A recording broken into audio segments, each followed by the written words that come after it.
రజనీకాంత్ కొత్త చిత్రం దర్శకుడు మారటానికి మన తెలుగు హీరో నానినే కారణం అంటే మీరు నమ్మగలరా? ప్రస్తుతం కోలీవుడ్ కూడా ఇదే చెబుతోంది. సూపర్ స్టార్ కొత్త సినిమా దర్శకుడు మారడానికి మెయిన్ రీజన్ న్యాచురల్ స్టార్ అట.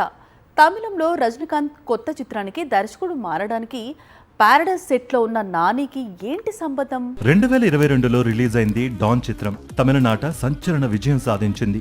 సరాసరి 100 కోట్లు రాబట్టింది. దీంతో డాన్ డైరెక్టర్ సిబి చక్రవర్తితో వర్క్ చేసేందుకు చాలా మంది హీరోలు పోటీ పడ్డారు. ఇందులో తెలుగు హీరో నాని కూడా ఉన్నాడు. నిజానికి నాని కోసమే కొన్నేళ్లుగా కథను రెడీ చేస్తూ వచ్చాడు సిబి. కానీ నాని ఇతర ప్రాజెక్టులలో బిజీ కావడంతో ప్రాజెక్ట్ ఆలస్యం అవుతూ వచ్చింది. ఇంతలో రజనీకాంత్ నుంచి పిలుపు రావడంతో కథను నెరేట్ చేసేందుకు వెళ్లాడు సిబి. అంతే వేగంగా తన కథను ఓకే చేయించుకుని రజనీకాంత్ ను డైరెక్ట్ చేసేందుకు వెళ్లాడు. అయితే నాని సినిమా కోసం తీసుకున్న అడ్వాన్స్ విషయంలోనే నిర్మాత నుంచి అబ్జెక్షన్ వచ్చినట్లు, దీంతో రజనీకాంత్ చిత్రాన్ని సిబి వదులుకున్నట్లు ప్రచారం సాగుతోంది.